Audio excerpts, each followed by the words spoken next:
few months ago, my neighbor passed away. Or, to be more precise, the man who lived just close enough to be considered a neighbor. Our houses sit at least a quarter-mile apart, with a field in between, then a broad pasture where sheep wander. Only at dusk, when warm light glowed behind his windows, would I catch a fleeting glimpse of his place. Here in northern Maine, people live so far apart that you can share a property line for years and never do more than toss each other a brief nod if you happen to cross paths. That's how it was for us, side by side for nearly 2 decades. Occasionally, we'd acknowledge each other. My dog and I out for a walk, him passing in his battered old Ford pickup. Most of what I knew about my neighbor, who must have been about 30 years older than me, came from second-hand stories. He'd spent years on the road as a traveling salesman, and folks whispered that he had a certain eccentricity. Once upon a time, he hosted wild parties, but after his wife passed, he withdrew from nearly everyone. Over the last few years, the only visitors I ever noticed were the occasional home health aide or delivery driver. He and his wife had furnished the place themselves. On the outside, it looked unassuming. A single-story ranch house, painted white, with dark blue shutters, stretching toward the Atlantic coast. But inside, so I'd heard, it was extraordinary. Thick, emerald green carpeting, dim wallpaper, several small bars, sweeping picture windows that looked out across the miles of salt marsh, clusters of deep red leather sofas, and low black glass tables topped with hefty ashtrays. Locals told all kinds of tales about the couple's unusual taste. Supposedly, they'd upholstered doors, and even the insides of closets with leopard print fabric. The decor sounded like something from a swanky American home in the 1970s. Yet, the years had turned those once chic elements into something worn and dated, with a style that felt downright eerie to modern eyes. Someone in town compared it to one of those unsettling sets you'd see in the TV series Twin Peaks.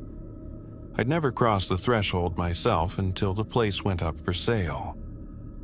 Curious to see how my enigmatic neighbor had lived, I pretended to be a prospective buyer. Wandering through the rooms, I found the stories I'd heard were spot on. One detail, however, puzzled me. His wife's presence lingered as though she'd never left. Clothes still hung in her closet, even though she'd been gone for years. One bedroom, presumably hers, remained untouched. At the vanity, her brushes, nail polish, perfume bottles, and little boxes lined the tabletop, as if waiting for her return. It struck me then how profoundly he must have grieved her, how his own spark had faded, time halting the moment she died. Feeling more than a little uncomfortable, I thanked the realtor for the viewing. I'd masqueraded as an interested buyer simply to satisfy my curiosity, to peek at the secrets behind those drawn curtains. For days afterward, I couldn't shake the house from my mind. The stale odor tinged with cigarette smoke, the sensation of old sorrow that clung to every corner, a haunting emptiness that almost seemed to creep under my skin. Night after night, I was plagued by a disturbing dream. In it, I'd be walking at twilight over barren fields that stretched on indefinitely. Everywhere I looked, I saw the twisted juniper bushes, their branches misshapen, silhouetted against a darkening sky. Even though I was alone in sight, I felt watched, intensely, unrelentingly. That sensation intensified until I broke into a run, not knowing where I was headed. Suddenly, I tripped and went sprawling, my foot snagged in a tangle of branches. I struggled to get up, but my ankle was caught fast. Then I heard laughter behind me. Turning, I made out 2 figures in the deepening gloom, a man and a woman. They were looking at each other, their faces lost in shadow, apparently unaware of me lying on the ground. I tried to cry out for help, but my voice wouldn't come. Gasping, I clutched at my throat. In that moment, they turned toward me. I still couldn't see their faces, but I could hear them laughing. I'd jolt awake, heart pounding, reaching for the lamp on my bedside table. Even after a moment to catch my breath, I'd sense something moving under the blanket beside me. Summoning my courage, I'd yank the covers back, only to see that same man and woman from my dream lying there, their faces illuminated, smiling as they stretched their hands toward my neck. At that point, I'd wake again, this time for real, soaked in a cold sweat, and trying to get back to sleep after that was impossible. I'd sit up, push aside the drapes, and stare at my neighbor's dark silhouette across the way. A while after the property sold, new tenants began renting the old place. I hadn't met them yet, though I kept a quiet watch. No one appeared to clear out the man's personal effects.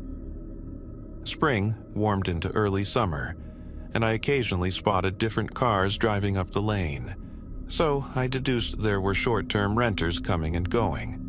But it seemed the interior remained exactly the way he left it when he died. One evening, while walking my dog, I came upon two women giggling to themselves. I guessed right away they were summer visitors and gave a neighborly "good evening." They stopped and struck up a conversation, tipsy with wine, apologies stumbling off their tongues. They mentioned renting the house on a vacation rental site because the photos made it look so oddly fascinating. The blonde one started to gush about some experience she'd had inside, but the dark-haired one cut her off, asking me about local sightseeing spots. I was just about to recommend the scenic coastal road looping around to the northern tip of the peninsula, where rocky cliffs give way to endless stretches of stone beaches, when the blonde woman interrupted me, eyes keen. "Do you know who used to live there?" she asked. "Did you know them personally?" I explained that I'd only ever seen the man from a distance, and that his wife had likely passed long before I'd even moved here in '99, and he'd been alone ever since. The blonde looked amazed.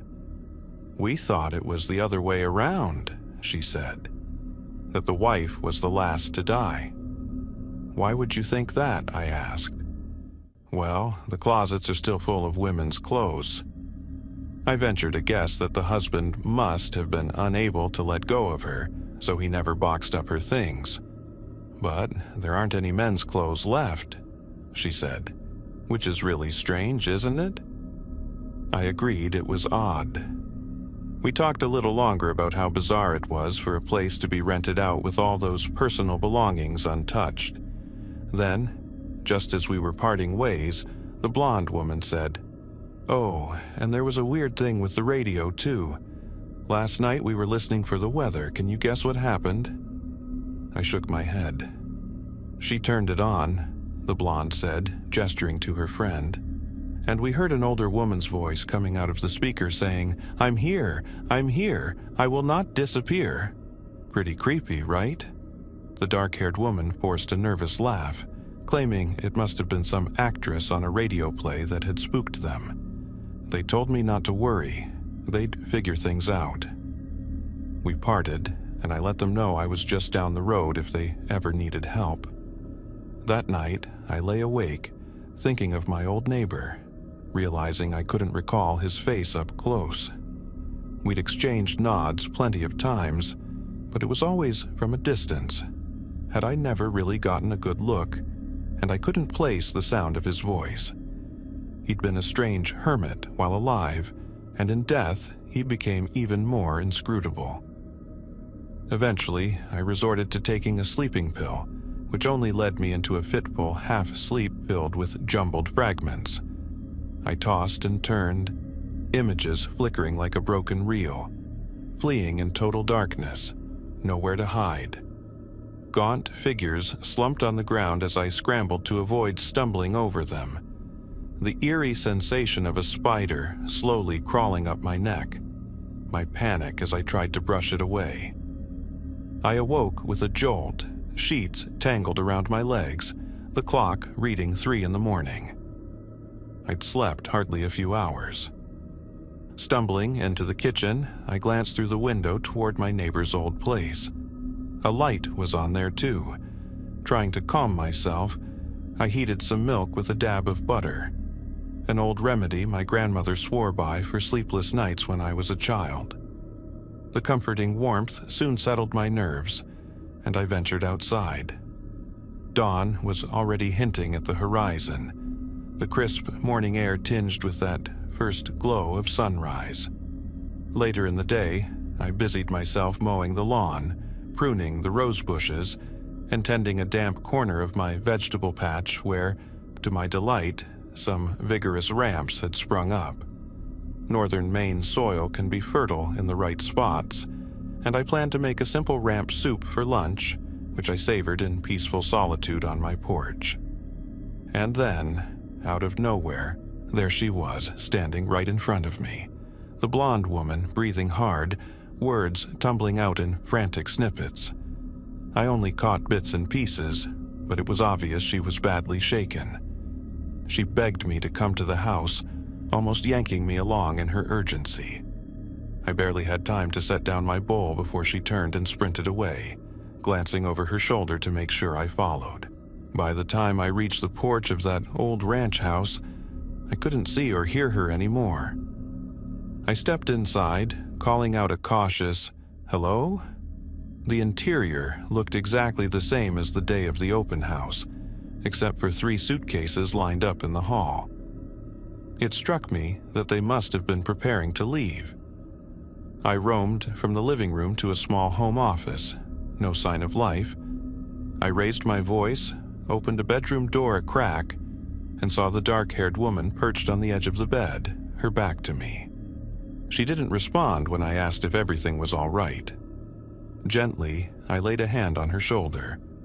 She spun around, startled, as if I'd snapped her out of a trance. "Oh, there you are," the blonde woman blurted from behind me. "We have to go. Now this place is insane. Could you give the owner or whoever the key back?" She pressed the key into my hand, breathless. I asked what on earth had happened. She turned to her friend, trying to coax her to stand.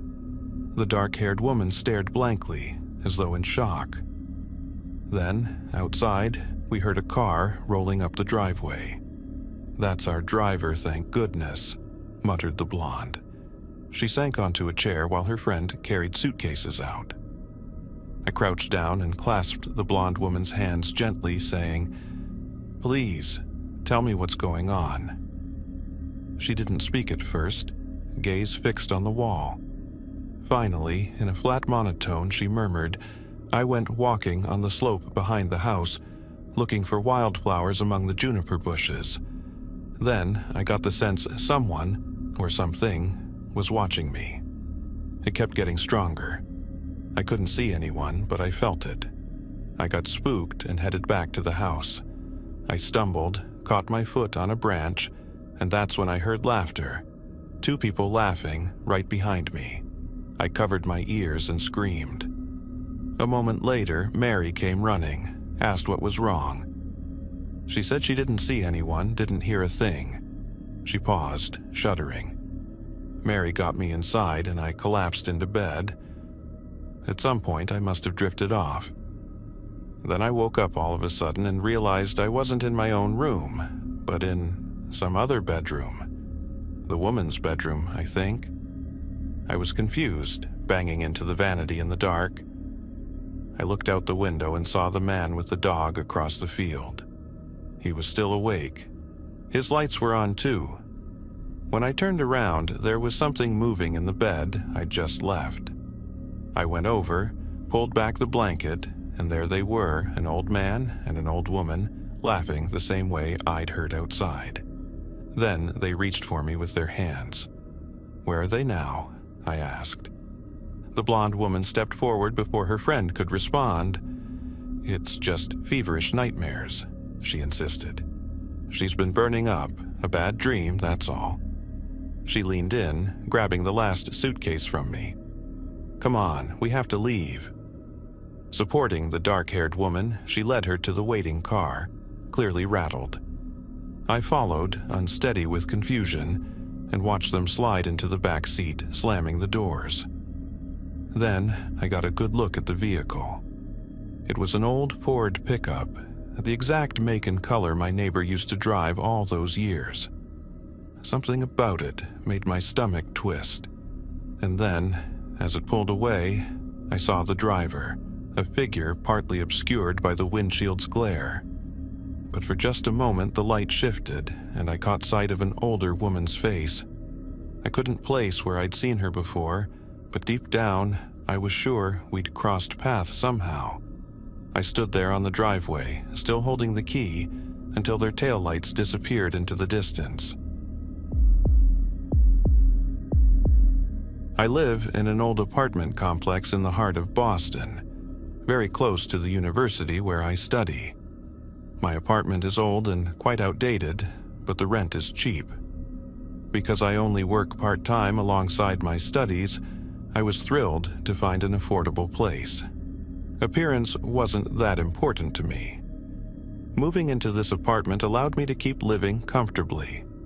I live alone, with no roommates, and initially I felt very comfortable in my apartment, with nothing strange happening during my first year there. The only thing that struck me as odd was that I kept finding random strands of blonde hair that clearly weren't mine. The first few times I didn't think much of it, but it started happening more frequently. One time, I settled into my armchair, only to spot a long blonde hair woven into the fabric. Another time, I was showering, and the same long blonde hair dangled from my shower curtain. It was weird, since I don't have any blonde friends. My friend Sarah has red hair, and my friend Jenna has jet black hair. My own hair is shoulder length and chocolate brown. For a whole year, I kept finding these strands of blonde hair and just chalked it up to them somehow coming off my clothes when I was outside. It didn't feel creepy enough to make me worry. However, after a full year, I was lying on my sofa one evening, watching Netflix, when I suddenly heard a girl say my name. I froze, unable to move. I was terrified. I didn't recognize the voice and definitely didn't want to find out who had said it. Suddenly, I remembered all those blonde hairs I had discovered over the past year. After sitting there stiffly for a couple of minutes, I searched my apartment. My door was locked, the windows were all shut, and no one was there. I told Sarah and Jenna about constantly finding the blonde hairs and the voice calling my name. At that point, it didn't seem too serious. They thought it sounded fascinating, and Sarah suggested having a sleepover to try and communicate with my ghost. Sarah is pretty into the paranormal, and Jenna and I agreed to it.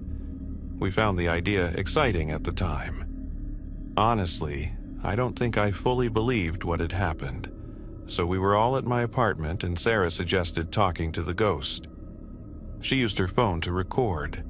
We didn't catch anything on video, but Sarah still swears she heard a girl's voice saying, "Home." Jenna and I didn't hear anything. After a fairly fun night pretending to be ghost hunters, we all fell asleep in my bedroom. Jenna and I on my bed, Sarah on an air mattress on the floor.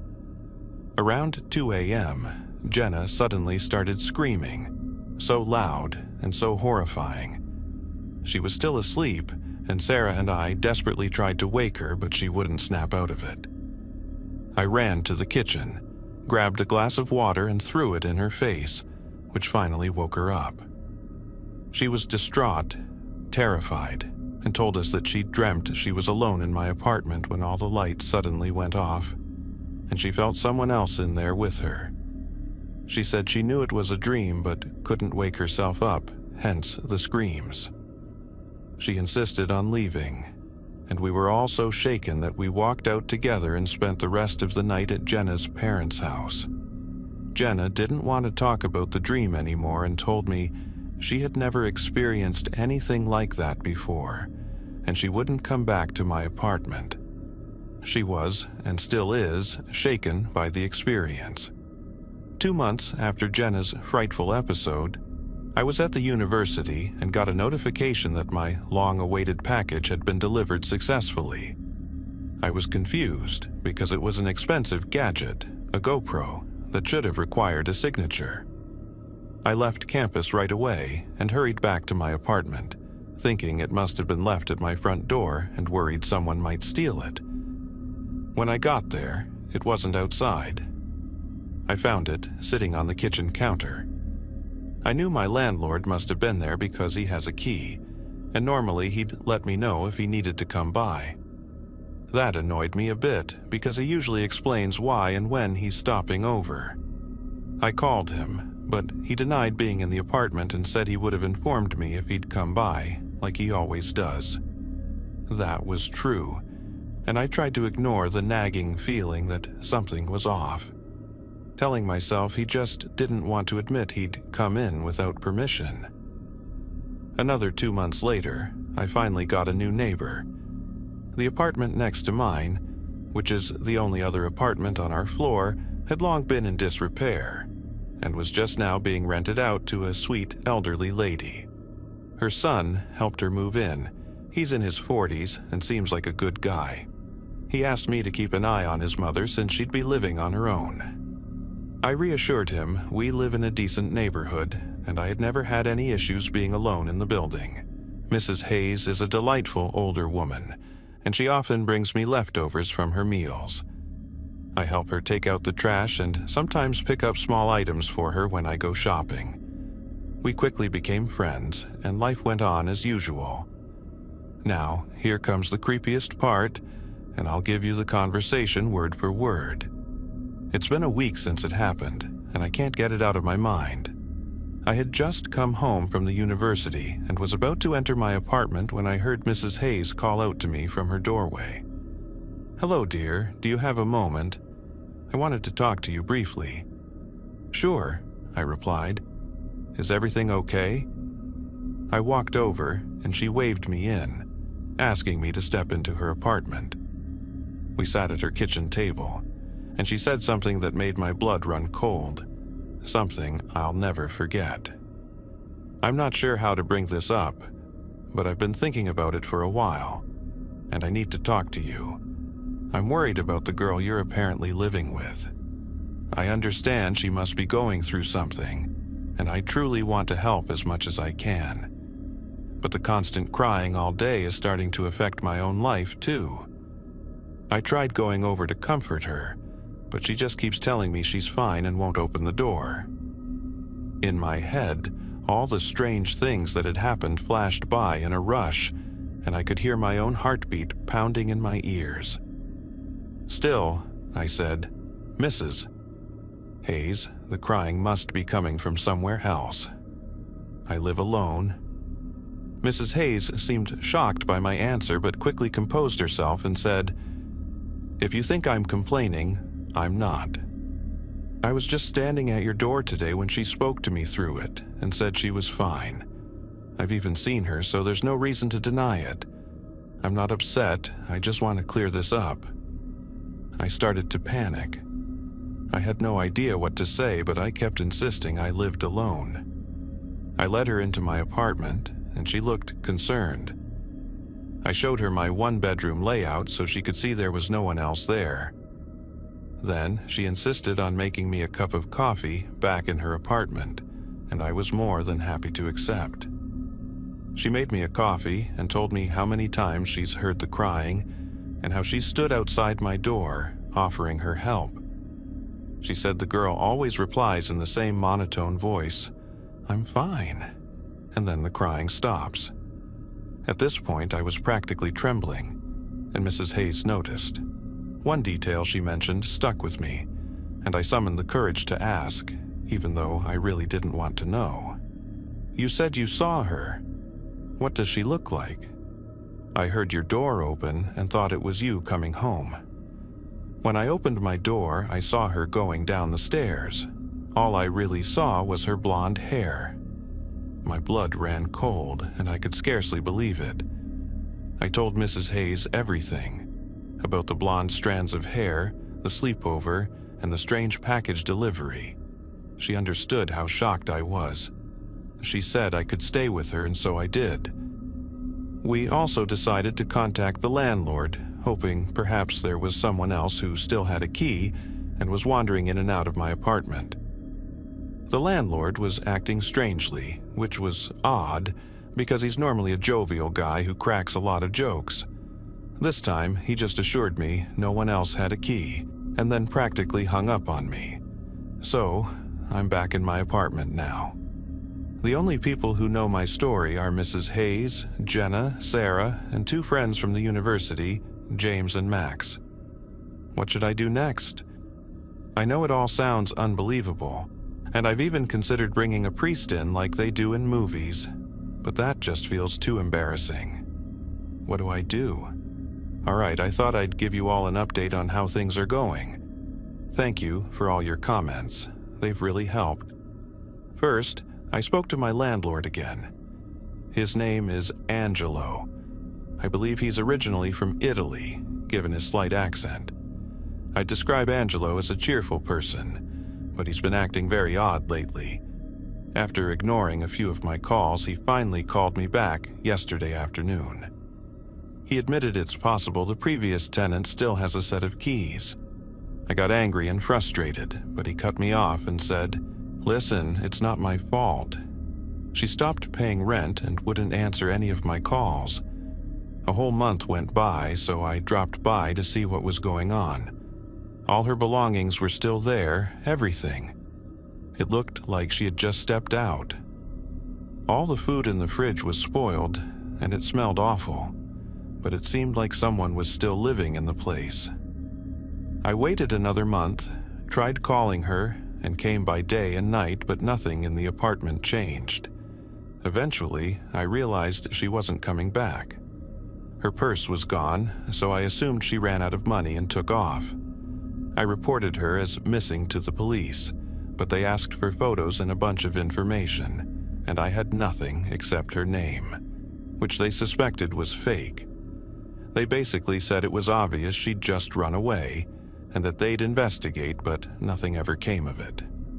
So, I brought in a cleaning crew and put the apartment back on the market. One particular phrase he used kept echoing in my head. I had rented the place partially furnished, but I never realized the furniture wasn't Angelo's. It was hers. Angelo confirmed this, and I immediately felt sick. Of course, I got her name, first and last. Though the police believed the name was fake, I decided to do some digging on my own. She said her name was Lucy. I searched across all social media platforms, trying to find her rare surname, maybe locate her family. After sending out several messages to possible relatives, I came up empty. Angelo passed me her phone number and told me she had no emergency contacts, which I found odd. He rents out his units privately and apparently now asks for a lot more info than he did when he rented to Lucy. It seems he learned from the experience. Last night, James came by and we thoroughly searched the apartment again. There's nowhere someone could be hiding. Nowhere at all.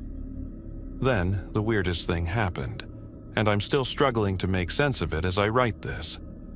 I was lying in bed, nearly asleep, on the side facing the bathroom door, which was slightly ajar.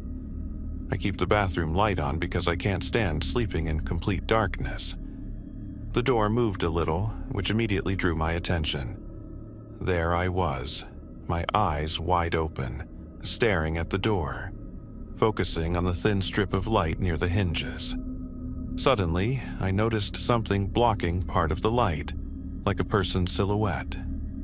My heart was pounding so fast, but I knew that if it really was her in my apartment, I had to confront her. I jumped up so quickly and got to the bathroom in seconds, looking behind the door. No one. The bathroom is tiny, but I checked anyway. I couldn't believe there was no one there, because I was sure I'd seen something. When I went back to bed, there was no shape blocking the light anymore. In order to calm myself down, I told myself that since I was nearly asleep, maybe I'd had a brief waking dream. I'm not sure. I really don't know what to think anymore. Today I spoke to Angelo again, telling him I wanted to change the locks and that it was his responsibility. He agreed and said he would get some quotes and get back to me. 20 years ago, when I was 5, I met her for the very first time. I was suffering from intense social anxiety and was a very introverted child. Back then, I had no friends. While other kids played outside, I usually stayed in my room in an old Victorian house on the outskirts of Providence, Rhode Island, or lost myself in books. My parents were often busy with work, so they didn't notice my struggles. But my fear of dealing with others came with one advantage. It turned me into an extremely observant child.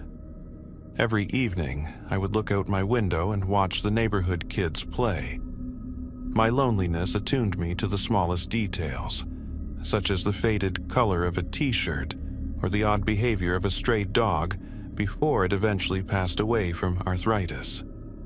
I grew fond of gazing at the house across the street. There was something strangely captivating about it. Just last month, a new family had moved in there. One evening, the curtain in the second-floor window of that house was drawn back. A girl stood there, about my age. She looked at me, and we both locked eyes in a peculiar, silent standoff. Yet, she had an unusual feature. The right side of her face was wrapped in white cloth, almost like a mummy's bandage. We stared at each other quietly for a while, until she pulled out a small writing pad and scribbled in messy handwriting. "Who are you?" I grabbed my own little pad and wrote, "My name is Lucas." "And you?" "I'm Emily," she replied. That was how we began to communicate, through our boards, held up to our respective windows. I learned a lot about her. She loved biology and had stacks of heavy textbooks on the subject. She was a bookworm like me. Supposedly, her parents were well-known scientists who worked for a major research facility in Seattle. After an accident the previous year, she had come down with an illness, and they wouldn't let her go outside. Her parents said she fell down the stairs into a large chemical tank in their basement. Apparently, the reason her face was half covered. But she had no recollection of the accident herself, and I suspected her mind had suppressed the traumatic memory. Months passed, and Emily and I continued chatting with our boards. I considered visiting her in person, but she said her parents would never permit it. In time, I noticed we had more in common than I had initially thought. I truly enjoyed our silent dialogues, yet something about the situation seemed off.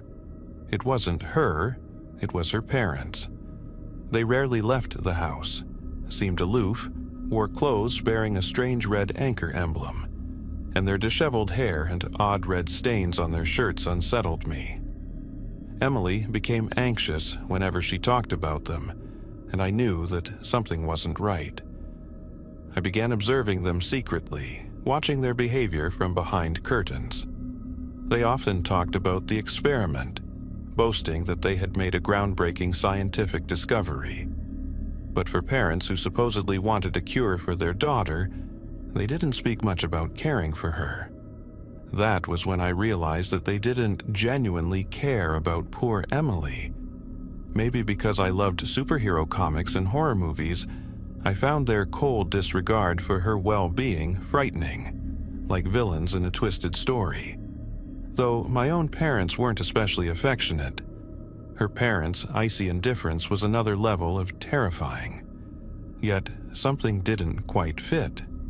If they were legitimate scientists from a major lab, wouldn't they keep their research better hidden? And if their discoveries were so dangerous that they had harmed Emily, who in their right mind would leave a huge, unsecured chemical tank in a basement, especially with a 5-year-old in the house? Nothing about this lined up. Emily barely knew her own parents, so little that it was disturbing. Several times she warned me not to provoke them and to keep our budding friendship a secret. No child should feel the need to say such things about their parents. I also noticed that every Wednesday, Emily's bandage was changed. Over time, the dressings extended slowly across more of her face, bit by bit. Gradually, my alarm grew. I had to stop this nightmare. I had to rescue her from those people. The longer she stayed with them, the more frightened and injured she appeared. I saw only fear in her eyes. Her small hands shook.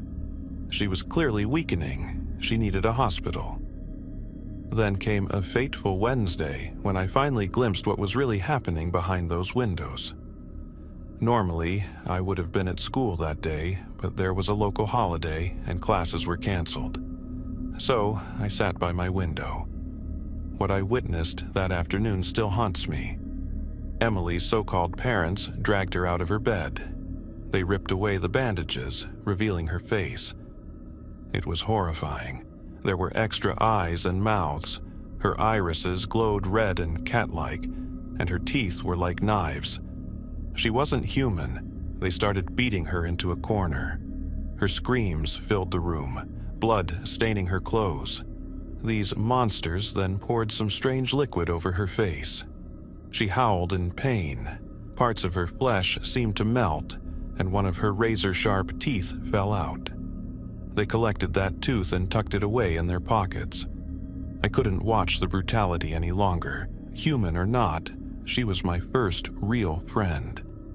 I banged on my window in desperation, trying to draw someone's attention.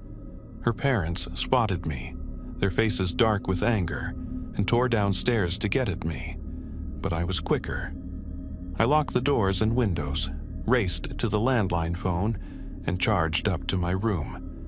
I heard them thumping at my front door as I dialed 911. The police arrived and took those maniacs into custody. It turned out they weren't legitimate scientists at all, and Emily wasn't even their biological daughter. They had adopted her from an orphanage in a small Appalachian town. She was rushed to the hospital in critical condition, though doctors said that some of the unnerving foreign growths on her face could be removed. The details afterward are a blur, but I vividly remember visiting Emily in the hospital. After she recovered, a loving couple from nearby adopted her. They showed her the genuine warmth and devotion that real parents should. One day, she asked me, "Lucas, are you dreaming again?" "Oh, I was just thinking about us." "Sorry, sweetheart," I answered. She leaned forward for a kiss, and her third eye gazed at me with tenderness. Had I not been standing at that window the day we met, my fiancé might still be trapped in that dreadful house to this day. Serial killer Henry Mueller, also known as the Clown of Brooklyn, lived comfortably in his old brownstone in Williamsburg, together with 26 other people, yet he felt profoundly lonely. He had neighbors, but what if they were the first to notice that something wasn't quite right? What would they do? What should they do? I ask myself these questions more and more often, as I begin to suspect that I might be the unsuspecting neighbor in this story, and I've decided it's time to face that possibility. Everyone has odd neighbors, and in Brooklyn you become all too familiar with certain curiosities. I work part-time at the little bodega around the corner, so I'm home more often than most. Honestly, I've barely put in any hours lately. Some might see that as a problem, inching me closer to unemployment and financial insecurity every week. But those are worries for another day. Instead, I'm seizing this chance to prove that something is very, very wrong next door. During all the extra time I've spent at home, I've noticed a few strange things about my neighbor Mr. Thompson's house. The first thing I picked up on was the smell. Mildew, that's exactly the scent. Our garages are next to each other, separated by a narrow walkway and a rusty chain-link fence. Lately, I've found it almost impossible to walk down that path. My stomach is tough enough, you get used to certain things around here, but my nose is sensitive, so ever since that smell took over, I've chosen to haul my trash through the house and out to the curb on Tuesdays, passing by the typical Brooklyn backyards and the bustling neighborhood sidewalks. The next thing that caught my attention was Mr. Thompson's new friends and their weird robes. Every Thursday night for the past 2 weeks, 3 men in dark robes have been slipping in through his heavy rolling gate. They stay for a while, sometimes so long you'd think they were holding some secret, late-night meeting. Sure, I could call the cops, but in America, a strange smell and funny-looking guests aren't exactly crimes. It's no big deal for me if my neighbor's place stinks or if he hangs around with odd, questionably dressed buddies. The problem arises when the mildew smell and the 3 men in black robes show up at the same time. There has to be a connection. At this point, the only person I can really rely on to figure it out is me. On a typical Thursday evening, I come back from my shift at the bodega and begin phase 1 of my plan. It feels like a scene right out of Rear Window. I sit quietly in my small ground floor apartment, peering out through the worn window frames, waiting for the first sign. It materializes in the form of an old rolling gate groaning its way open, and then Mr. Thompson appears in a dark robe, greeting his new friends, all of them dressed in the same somber garments. Watching through my foggy kitchen window, I climb up on the battered bench beside it to get a better view. In that moment, caught in the rush of my own curiosity, adrenaline surges through me, and my hand slips. My forehead collides with a loud thump against the scuffed countertop, abruptly ending my voyeuristic endeavor in phase 1. Phase 2 begins with me sprawled out on the cold kitchen floor, racked with pain. My head is throbbing, and I recall that I really should have wiped down the bench after spilling a glass of water on it a few hours earlier. It's getting dark here in springtime Brooklyn, but there's still enough time. I call Joe's Slice, the local pizzeria on the next block, and order multiple pies to be delivered to Mr. Thompson's address on Marcy Avenue, specifically telling them to ring at the rolling gate. Sending someone else into that creepy building feels much safer than waddling over there myself. Plus, it gives me a chance to keep a close eye on what happens, hopefully without injuring myself again. After I hang up, I rush to the bathroom to assess the damage on my forehead. Following a quick sip of water to take the edge off my headache and a visit to the toilet, better safe than sorry, I pull on my darkest, most detective-like outfit, a black coat and a beanie, and slip quietly out the back door. At the fence that separates our houses, there's a row of thick, unkempt hedges. The advantage of using this path is that I remain out of sight. The disadvantage is that I'm smack in the middle of the nauseating mildew stench. Luckily, I came prepared. I stuff a small cloth soaked in ice water into my nostrils to block out most of the odor.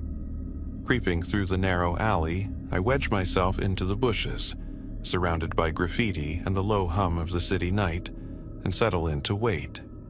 Unfortunately, Joe's Slice is notorious for slow deliveries, and even though I requested a 20-minute window, I brace myself for a long stint crouched in these dense hedges. From here, I can hear the noises coming from Mr. Thompson's place more clearly. It's tough to make out distinct words, but the voices are intense, accompanied by some ominous background music. Maybe classical layered with deep bass that sends a chill slithering into the pit of my stomach. A silver minivan pulls up on the opposite side of the street, near a brightly lit corner store. Its side sports a tacky pizza ad in red and white. The delivery guy steps out, and I realize I never thought this plan through at all. As he walks toward the garage, arms stacked with boxes, I start fidgeting in the bushes, heart pounding with the notion that if my worst suspicions are correct, who knows what horrors this poor guy might face. Regrettably, just the thought makes me panic, and that single jolt forces out the ice-cold cloth in my nose. Immediately, the full force of that foul smell hits me again, an overpowering mix of damp mildew and spoiled food, and I wonder if my stomach will tolerate it. The pizza guy knocks on the rolling gate, and I find myself wishing he hadn't listened to my instructions, the same way he didn't manage to arrive within 20 minutes. Had he tried the back door instead, I might have been able to intercept him before it was too late. For a second, I consider bursting out from my hiding place and doing something, anything, but my legs feel as cowardly as the rest of me. He knocks 3 times, and the gate slowly starts to lift. As I watch the old metal panel groan higher, I finally find the courage to intervene. If there's one thing I can accomplish in my life, it should be saving this unsuspecting man. I dart out of the bushes toward the gate, and that's when the horrible truth about what's happening in that creepy house hits me with full force. It's even worse than I imagined. Those dark robes are just costumes. They're playing Dungeons and Dragons. All 3 of the men are portraying wizards, a ridiculously goofy strategy for their imaginary quest, but perfectly ordinary for a gaming session in Mr. Thompson's living room. The last puzzle piece clicks when I hear, still standing unseen, Mr. Thompson telling the others that they'd actually planned on ordering pizza soon anyway. They'd even asked the delivery guy to knock on the front door rather than the garage, since the garage is closer to that unbelievably nasty hedge that a stray cat has apparently been using as its own personal dumping ground for dead rodents and trash, and that nobody's bothered to clean up yet. Everything is entirely ordinary. In other words, everything is normal, except for the freaked-out, foul-smelling neighbor who suddenly charged at them, eyes popping wide with fear, steeped in the stench of sweat, nausea, and raw panic. Before I can stop myself, I blurt out a barrage of rambling explanations about Henry Muller and some imagined secret passage full of corpses, as my words linger awkwardly in the hazy glow of the Brooklyn night. I realize there is no rational way to justify any of this. So, I turn on my heels and flee back to my brownstone, twisting my ankle in the process, stumbling more than once, until I finally limp to my front door in shame. I am the danger. I'm the neighbor who's been acting strange lately. Case closed. I live alone in a converted barn across from an old farmhouse in the Missouri countryside, connected by a narrow gravel road. The property once belonged to my grandparents and sat close to the wide waters of the Mississippi River, an idyllic spot if you can picture swaying cottonwood trees and lush cornfields. After my grandparents passed, their land was divided in 2. My mother's sister, Aunt Claire, and her longtime partner, Uncle Gary, took over the farmhouse, along with my cousin Martin, who later moved to another state. My mother inherited the barn, which I've been renting from her ever since. The entire region is known for heavy rainfall and frequent flooding, which makes farming next to impossible here. Over the years, nearly all our animals had to be sold or relocated. Only 1 cow and a small chicken coop remained. When COVID-19 hit Missouri, it hit us hard. We lost Aunt Claire to the virus.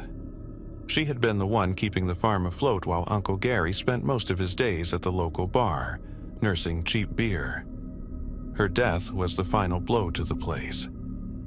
That tragedy led to a bitter dispute over the rights to the old farmhouse. Aunt Claire and Uncle Gary had never married, so my mother insisted the house was rightfully hers. Nobody could say for sure who was correct, but we were all too deep in grief to think straight. Uncle Gary ended up selling the last cow, prompting a furious argument with my mother. Ultimately, he agreed to move out and stay with Martin for a while. When strict lockdown measures were enforced in the United States, housing became a hot commodity. My mother decided it might be profitable to rent out the farmhouse. I couldn't work due to the lockdown and couldn't pay my rent, so we struck a deal. I'd stay on and tend the chickens until things settled down. A new tenant arrived almost immediately. From the start, he felt off. Each morning, as I went out to feed the chickens, there he stood by the farmhouse's back door, quietly sipping a mug of freshly brewed coffee, likely from some local roastery in town, and watching me in silence. Then came the rain. The water crept higher in the fields, flooding the surrounding farmland until it looked like a massive patchwork of tiny islands, like an upside-down hourglass filled with muddy water. Only a narrow strip of dry land surrounded each building.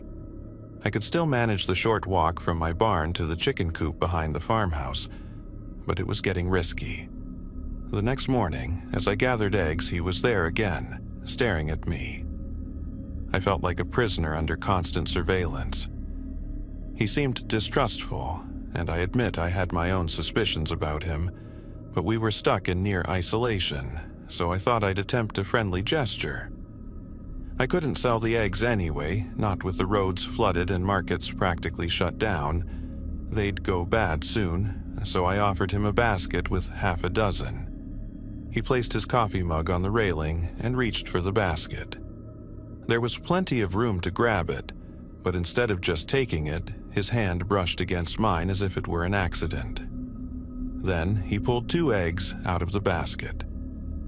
I felt a chill run down my spine, but I told myself lockdown could make anyone awkward or lonely, so I let it go. "You can take more if you want," I said, trying to be polite. "These are enough for now," he replied, his voice carrying a tone I couldn't decipher. I laughed nervously and hurried off before the encounter grew more uncomfortable. That night, desperately bored, I tried to distract myself, but I kept hearing strange creaking noises around the barn. At first, I brushed them off. Old barns squeak and groan all the time. But the noises persisted, even as I tried to sleep. Eventually, sheer exhaustion won, and I drifted off. Then I heard the unmistakable sound of my front door slamming. My first thought was of my neighbor. Farm girls learn to be tough, and I refused to let some eerie stranger intimidate me in my own home. I grabbed the baseball bat leaning next to my bed and rushed to the door. My hands trembled as I pulled on the handle. It wouldn't budge. It was a heavy wooden door with a solid lock, and nobody could open it without a key. Realizing my mistake, that no one could have come in that way, I breathed a laugh of relief and went back to bed. Dawn broke, and hunger pulled me into the kitchen. I fired up the old stove and brewed a pot of coffee, the rich aroma filling the cramped space. I started making breakfast, reaching for 2 eggs from the basket. As soon as I cracked one into the frying pan, a disturbing realization hit me. The basket was empty. I had gathered 6 eggs the day before, and even though my neighbor had taken 2, 4 should have been left. Fear and adrenaline shook my legs. Emergency responders wouldn't make it out here in time, not with the roads flooded and so many areas under lockdown restrictions. I had to handle this alone. I left the barn and hurried through the half-submerged gravel path toward the farmhouse. I climbed onto the slick wooden porch, but before I could even knock, I slipped and fell hard. I tried to get up, but the water pooling beneath me caused me to slide again. When my hand reached my face, I saw red, blood. I stifled a scream by pressing my mouth against my upper arm, trying not to make a sound. Glancing around, I noticed the blood trail extended all the way back to the chicken coop. I looked up at the brooding gray sky and silently prayed for strength before approaching the coop. Inside, I found the chickens, their heads severed and scattered across the soaked earth. "Thanks for the eggs," came a voice behind me, low and disturbingly familiar. Slowly, I turned to see my neighbor leaning in the doorway, gripping his usual cup of coffee. I had no reason to hold back now. I shrieked at the top of my lungs, startling him enough that he dropped his mug. I seized that split second to run. He chased me. I managed to reach the barn and slammed the door behind me, quickly turning the lock. But a wave of terror hit me. He must have had a key to get in before, and he'd accessed the coop without forcing the lock. My heart pounded as I sprinted to my room, grabbed both my phone and my baseball bat. He pounded on the barn door, each thud as relentless as my heartbeat. I dialed 911, but the call was garbled by weak reception. I decided to call my mother instead. "Mom, which keys did you give the new renter?" I practically yelled into the phone. I don't know. What's going on?" she asked, alarmed. "Mom, did you give that creepy man a key to my barn?" "No, Gary handled the spare keys, but I told him not to give the barn key away." "What's happening?" she pleaded. I had no time to explain. I hung up and immediately tried Uncle Gary. Suddenly, the pounding on the door stopped. I heard a long vibration from my phone, followed by stumbling sounds coming from the kitchen. Then the noise died, replaced by a shrill ring in my ear. I crept toward the kitchen, and there, like a nightmare made real, stood Uncle Gary, clutching a bloody knife. I spun toward the front door, flinging it open, but before I could escape, someone yanked my hair, pulling me back. I swung the bat blindly, but Gary tore it from my grip, tossed it aside, and pinned me down. Panic flooded my mind. I thought that was it for me. But just then, the door burst open. My neighbor stood there, silhouetted by the morning light, almost like some unlikely hero. Without missing a beat, he scooped the bat off the floor. Gary lunged at him, but my neighbor sidestepped, pivoted, and delivered a swift strike to his temple. As Gary collapsed, my rescuer reached for my hand. This time, I was grateful beyond measure. He pulled me to my feet, and together we dashed to the barn. My neighbor called the police while I kept watch. Despite the pandemic restrictions, local emergency services arrived sooner than I would have believed. From a window, I saw their red and blue lights reflecting off the floodwaters, though the officers hesitated before wading in deeper. Before long, Uncle Gary stumbled out, hands raised in surrender. He sloshed through the water and gave himself up.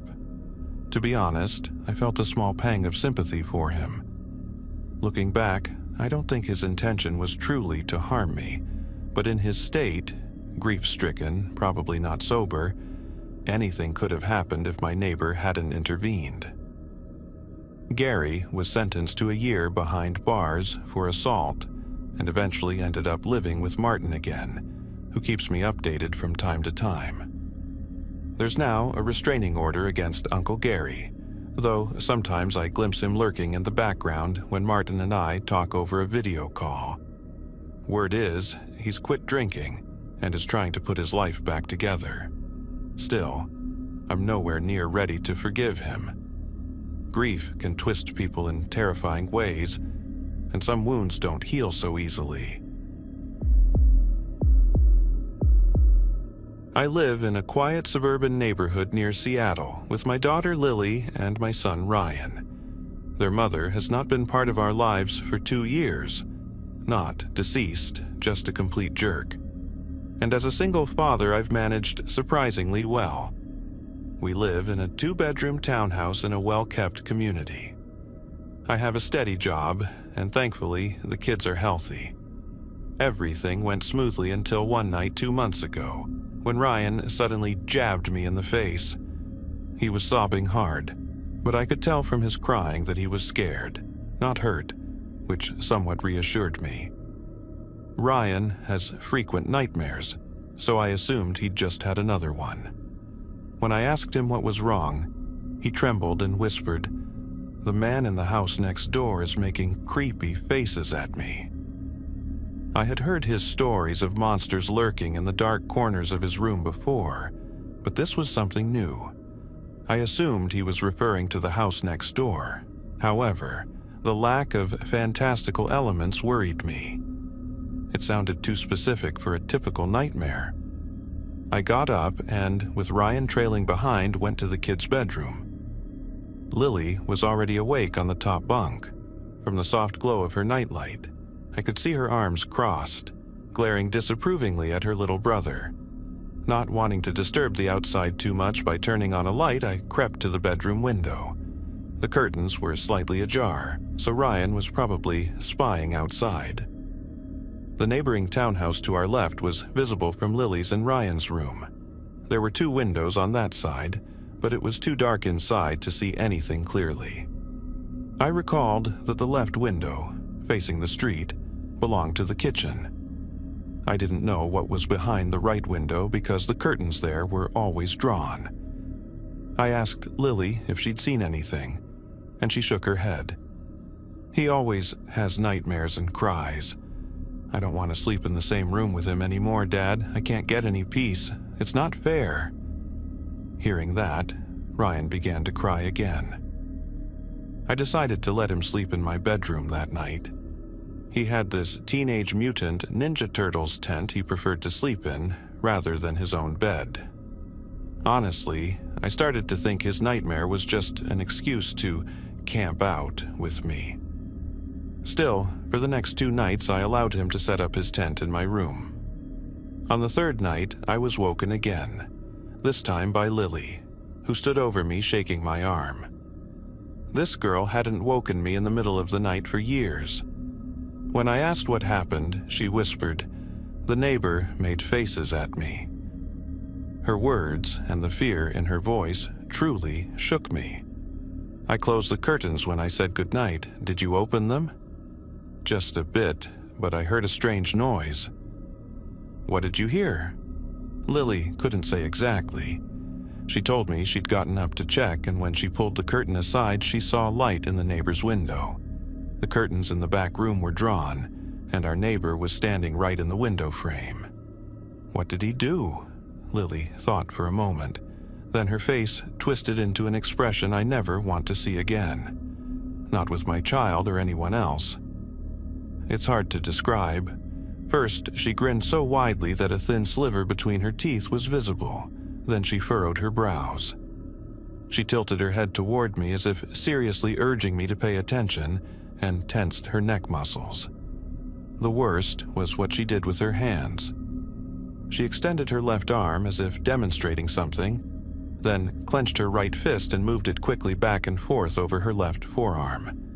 The poor child called it playing the violin, but it was clear she was trying to suggest that someone was cutting. Disturbed, I told Lily not to repeat that gesture or make that face again. I was angry and confused. Our neighbor, a man in his 40s, was somewhat reclusive, but had always behaved normally when I'd spoken to him a few times. I couldn't understand why he would do such a thing to my kids. After more questions, it became clear that my neighbor might not have been doing anything technically illegal.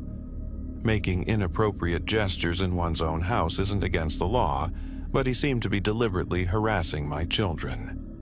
Whether it was legal or not, I planned to confront him the next morning. My final question to Lily was if the neighbor made any other gestures.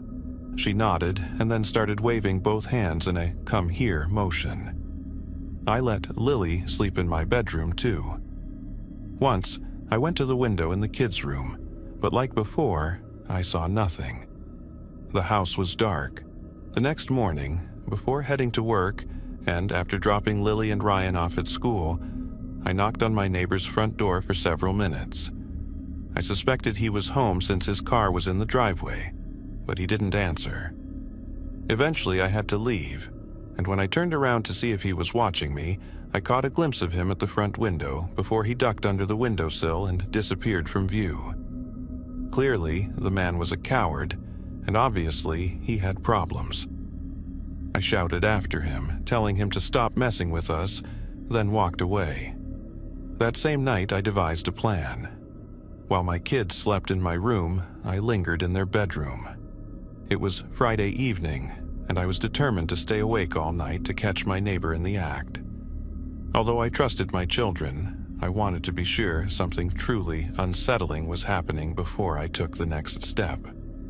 I made sure all the doors were locked and the curtains were drawn tightly. After putting Lily and Ryan to bed, I sat on the floor under their window. Around 9 o'clock, I started a midnight mass app on my phone. I wasn't using headphones so I wouldn't miss any unusual noises, and I kept the volume low while reading the subtitles. At midnight, I began to hear strange noises. As Lily had described, it was hard to pinpoint. A deep, repetitive click-clack, almost like the sound someone might make when spurring a horse. I knew it was coming from a person.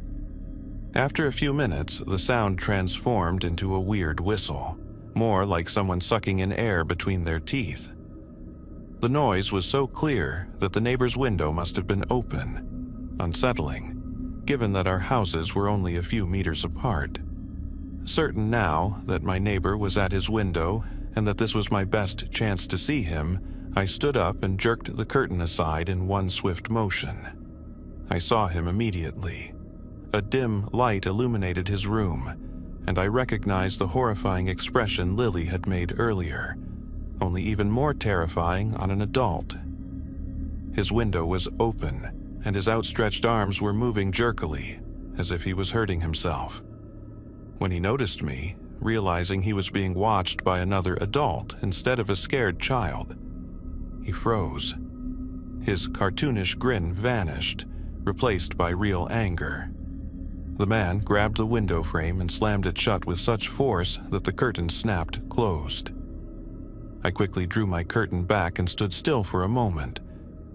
The sight of the man, his twisted face, his movements, it was awful to know that night after night he had done this to terrify my children.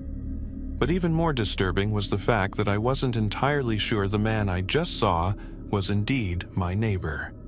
I had barely seen him over the years, and I could hardly recall his face clearly. I sat down on the floor for a moment, my heart pounding in my ears. Did I now have enough evidence to call the police? Just as I was about to grab my phone, something suddenly hit the glass of the children's room window with a heavy thud.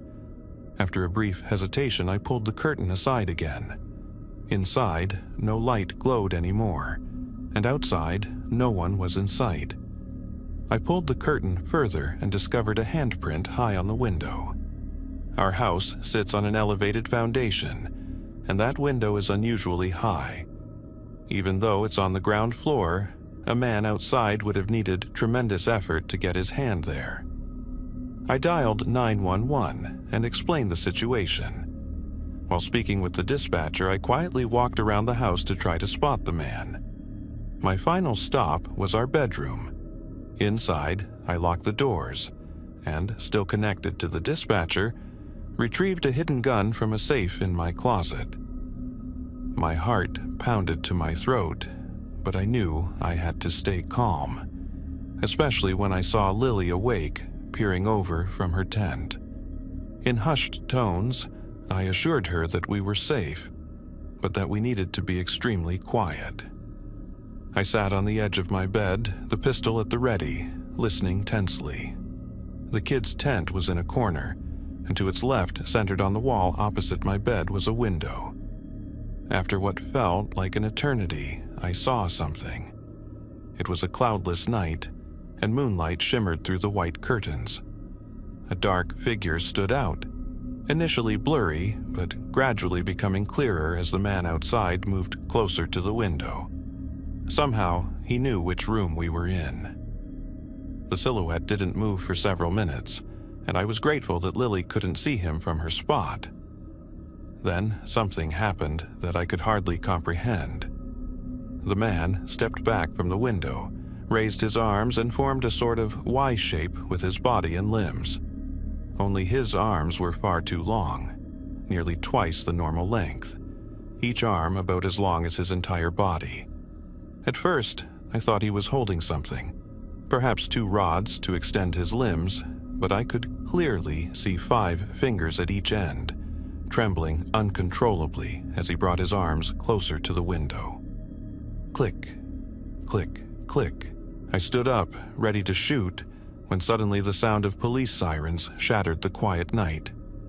The man outside struck the window one last time with his hands, and it was as if someone had severed his arms at elbow height. His forearms seemed to detach, and the man ran off before they could hit the ground.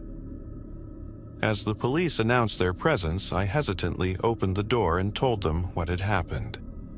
2 officers, a man and a woman, asked me several questions about my neighbor, probably trying to find grounds for further action. After taking notes, they instructed me to stay inside with doors locked while they secured and investigated the neighbor's house. Through the kids' room window, I watched as they approached the house next door. They knocked on the door, and when no one answered, they tried the entrance. I saw the unlocked door swing open. The two officers exchanged worried looks and cautiously entered the house. I don't know exactly what they found inside. All I know is that they both looked visibly shaken when they emerged moments later. When I went outside to ask what they had discovered, the female officer simply said, "Your neighbor is dead." The rest of the night blurred into a sea of uniformed officers coming and going from the neighbor's house. Several police officers and investigators gathered at my door, asking questions. None of them provided clear answers. They operated strictly according to protocol, their faces solemn, their words terse and matter-of-fact. Eventually, I stepped aside near the house and saw several people outside taking photographs by my bedroom window. Before they asked me to leave, I spotted from the shadows the gruesome shape of two human arms lying on the ground. Since then, Lily, Ryan, and I have been staying with my parents for months. No one wants to stay in that house anymore. Lily is too traumatized, and I don't feel comfortable there as long as the murderer or the mystery behind it remains unsolved. I want to sell that damn house, but our story, which briefly made the news, makes it difficult. Who would want a house that's forever associated in the media with words like dismemberment, days of torment, and victims barely recognizable as human? I have to tell you something that's got me absolutely terrified right now. Let me give you the background. I'm 24 years old, and I live in the same Brooklyn apartment where I grew up. It's an old brownstone that's been divided into two separate units. One of them is a subsidized housing unit run by a community program, and the other one is privately owned. The apartment directly above mine is used as a sort of rehabilitation or transitional housing space, so my neighbors up there change frequently. Usually, if someone has trouble adapting, they end up back in a residential program. And then I get a new neighbor. Up until now, I've been really lucky and never had any issues. About 4 months ago, a new neighbor named Mark moved in upstairs. Sometimes, if a new neighbor had a record or past issues, I'd get a visit from a social worker who would let me know to call a specific number if there were any problems. This often happened if someone had a violent history, but they never shared personal info. Anyway, Mark moved in, and for the first week, I heard nothing. Normally, I make an effort to be friendly with my neighbors. After all, we share the same building, and lots of them are dealing with mental health challenges. But every time I knocked on his door, there was no response. Finally, I gave up and slipped a note under his door, introducing myself and telling him I was around if he ever needed anything. 2 days later, I came home from playing golf with some friends and ran into him in the stairwell. He seemed really nice, very open, and it put me at ease. We ended up talking for a while and discovered we were both big New York Giants fans. I mentioned I'd just come back from golfing, and he said he liked to consider himself a golfer too. I reminded him about my note and told him to call if he ever needed anything. That night, I felt a lot more relaxed going to bed. It's wild to write all of this down now, but I need to share the story. Over the next 2 weeks, Mark and I got pretty close. He dropped by some evenings after work to watch football, and we'd hang out with a couple of beers. He told me about his rehab program and how he'd been in a toxic relationship that nearly drove him insane. It felt a bit odd because I'd never opened up so much to a neighbor before. Normally, I kept a friendly but distant relationship with the folks upstairs. But even though I never pictured myself in a situation like Mark's, I could weirdly understand his feelings, He seemed like a decent guy who'd had something awful happen to him and then lost his way for a while. Since we lived in the same building, we saw a lot of each other. But I wasn't worried about it. It felt natural. We liked the same music, supported the same team, and were into sports. It was easy. One day, after a super long shift at work, I came home. My boss had been a jerk all day, and I was exhausted, just wanting to crash. Mark must have heard me come in because he came down to my door and asked if he could hang out. I told him I wasn't really up for company. He looked a little disappointed, but I'd had a terrible day and needed sleep. When I finally crawled into bed, I noticed something really strange, and I still get chills just thinking about it. There was a clear impression of a body on my bedsheet, like someone had been lying there not long before. I stared at it. I rubbed my eyes, but I knew I hadn't been on the bed since I made it that morning. In fact, I didn't even recall messing up the covers at all. Still, I was too tired to think straight. I pulled the covers back and went to sleep. In the following weeks, I saw less and less of Mark for a variety of reasons. My job, other commitments, and the feeling that I needed a little space. We had become so close that it was almost intense, and because we lived so close by, it was too much for me sometimes. I felt bad for Mark. He hadn't done anything wrong, but I needed my own breathing room. Then one night, I was letting a friend crash in my apartment after a late night out. She lived pretty far away, and the buses had stopped running. It was around 4 in the morning, and I was trying to be really quiet as I went up to my door. The second I unlocked it, I heard footsteps inside my place. I was high at the time and panicked, but I didn't want to freak out my friend. I grabbed a golf club I keep in the hall closet and crept toward the kitchen where I heard the noise. I flipped on the light and rushed in, and there was Mark. He was sitting on my kitchen counter smiling. I swear, I've never been so terrified in my life. Of course, I asked him what in the world he was doing in my kitchen at 4 in the morning, and he mumbled something about borrowing milk.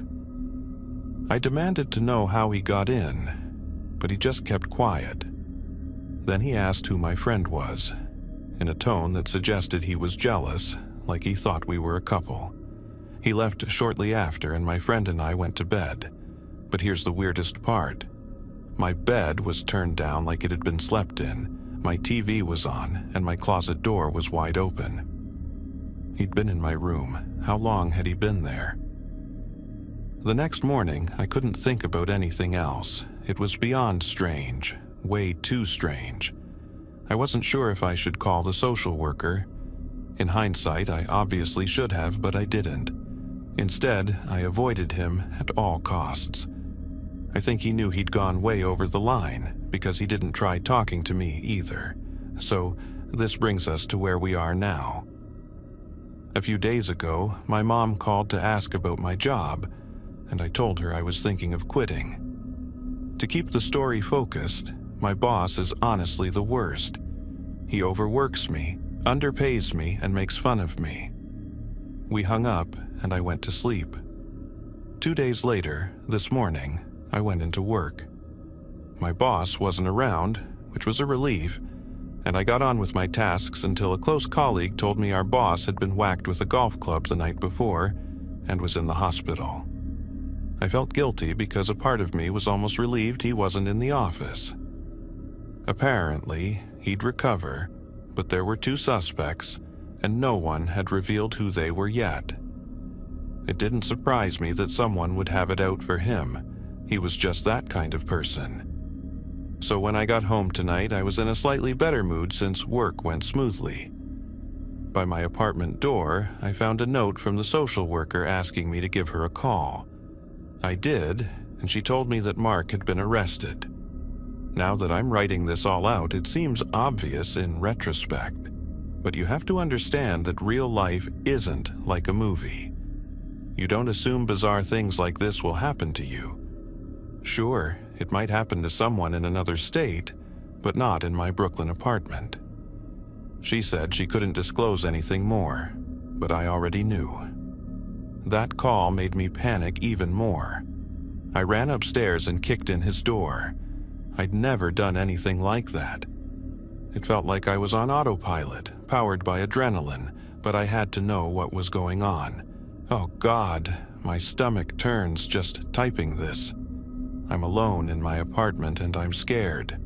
I'm 24 and I'm afraid in my own home. I went into Mark's apartment right above mine. There was nothing outwardly strange. It looked almost exactly like my own unit, with a closet and Giants posters. But then I noticed something very creepy. A camera propped up, pointing straight at the floor. It looked like he'd just set it there, so at first I didn't think it was that weird. Above it, though, there were videotapes.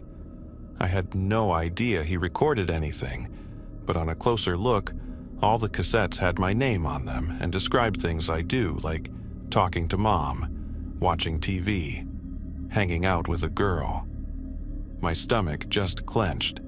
I kept thinking, please no, please no. I turned on the VCR and saw it. A clear gap between the floorboards, angled right at my bed. It was located directly above my closet, so I never would have noticed it. I called the police immediately. They came right away. And at that point, I finally found out the truth about his past and this so-called toxic relationship. Turns out he had been stalking a girl he knew from high school, and she actually moved states to get away from him before he ended up in that treatment program. The police just left, and now I'm sitting here alone in my apartment. My neighbor watched me for 4 months through a hole in my ceiling, and I only just discovered it. I'm at the end of my rope with fear. I live in a quiet suburb of Chicago, in a residential neighborhood where neighbors are friendly yet rather reserved. Every morning, as I drive to work, I see children patiently waiting at the bus stop. In the afternoon, when I return home, I greet my neighbors politely, while some work in their yards, mowing lawns, washing cars, or tending to gardens. It's a typical scene of an American suburban community. Last week, I noticed something unusual at the Miller's house, just 2 houses down from mine. The Miller family has 3 children, and normally someone is always outside in the yard or busy with activities. Since moving here, I can hardly recall a single sunny day when the Millers weren't out enjoying the fresh air or working on some project at home. Not seeing them for days filled me with an uneasy feeling. At first, I attributed it to my busy schedule. Maybe they were traveling or tied up with something. That can happen, I told myself, even though a small voice inside whispered that something was off. I decided to discreetly check on them. On my way to the Miller's house, the usual calm of the neighborhood struck me. No unusual noises. Children playing in the distance, the sun shining. Everything seemed normal. But then I noticed something odd. A lawnmower sat in the middle of a half-cut lawn, as if someone had abruptly stopped mowing. I stared at the machine, hoping it might tell me why, but it offered no answers. Cautiously, I approached the front porch. I hesitated for a moment before knocking on the door.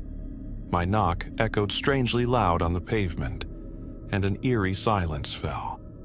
Not even the Miller family dog, which I knew usually barked, responded. The hairs on the back of my neck stood up as I knocked again. No answer. I quietly peered over the windowsill. The inside of the house was in disarray, as one might expect from a family with children, yet there were no signs of a violent struggle.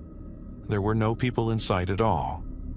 I shifted my position to get a view of the dining room. On the table stood plates with half-eaten food.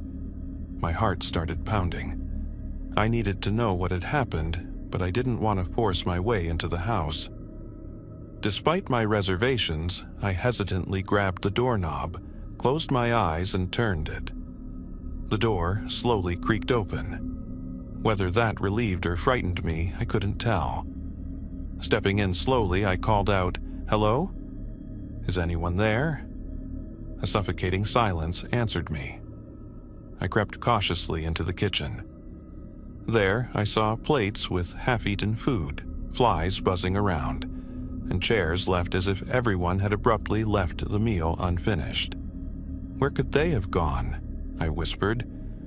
I continued into the living room. The TV was off. The space looked lived in but abandoned. Cushions lay scattered on the couch and the floor, yet there were no signs of a struggle. If something had happened, it seemed to have been peaceful. Perhaps the family had left the table and suddenly retreated somewhere else. I glanced out the window into the backyard but saw nothing unusual. Then I turned toward the staircase, wondering whether I should check upstairs or in the basement. Since I avoided basements, I decided to go upstairs. "I'm going upstairs to see if everything is okay," I called into the empty house, even though it sounded strange. "Please don't shoot. I'm just a concerned neighbor." With a pounding heart, I continued. Reaching the top of the stairs, I paused on the first step, facing the bedrooms, listening intently. The absence of familiar household noises made each of my steps echo loudly. I opened the first door I came to. The room was lovingly set up for a little girl. Pink walls, a corner filled with princess toys, yet no one was there. I found similar scenes in the next two rooms, a teenager's room and the parents' bedroom. Everything appeared abandoned. The further I went, the more my unease grew. At the end of the hallway, I stood before the bathroom door. Dark thoughts painted grim scenarios as I slowly opened it. The bathroom was spotless. In that moment, I wondered how the family kept their tiles so pristine. After searching the upper floor, the thought of checking the basement overwhelmed me. I returned downstairs, hesitating at the top of the staircase. A mild dizziness overcame me, much like those moments in movies when someone dreads descending a dark staircase. I switched on the light, took a deep breath, grabbed the railing, and walked down. The basement was surprisingly neat, with a large TV, a cozy sofa, and even a small bar area in a corner. A typical American basement that doubles as a living space.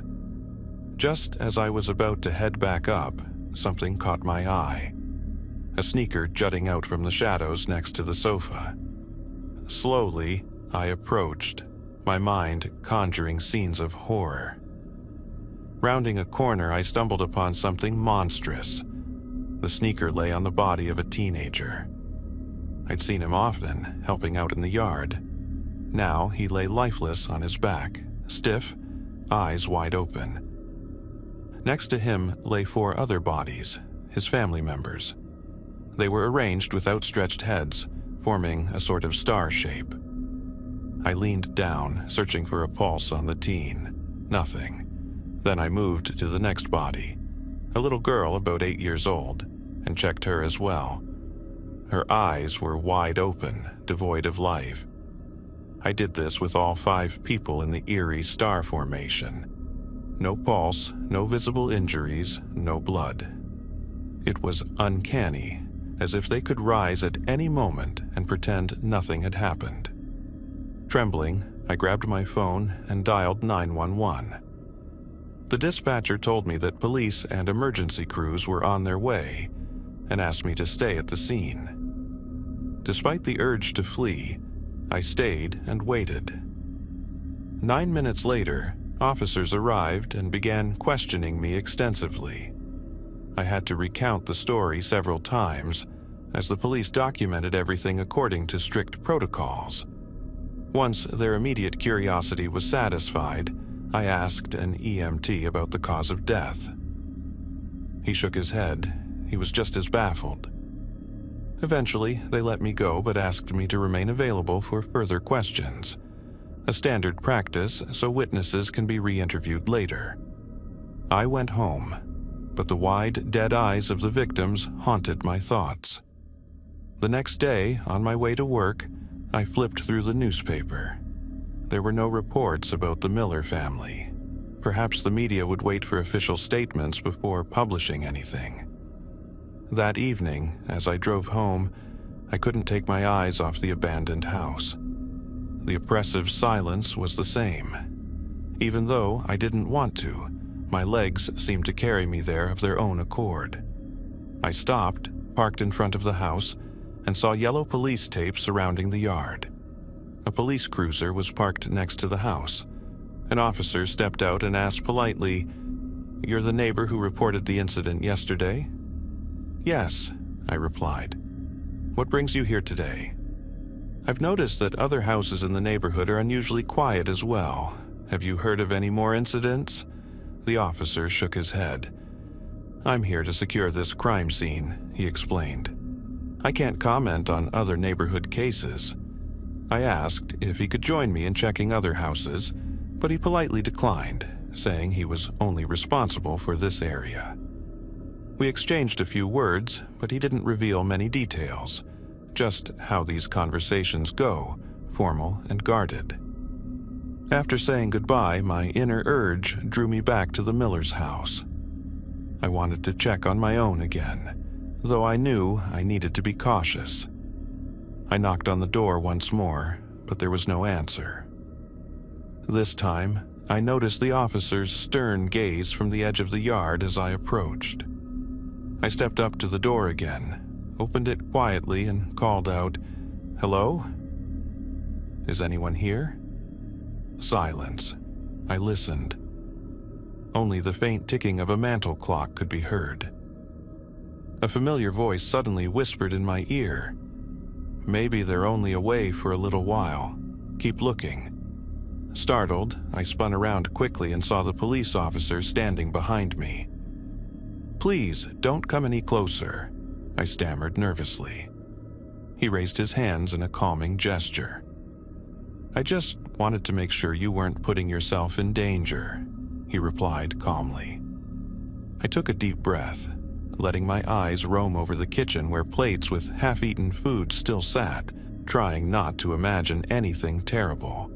But my gaze drifted to the basement door, which radiated an eerie aura.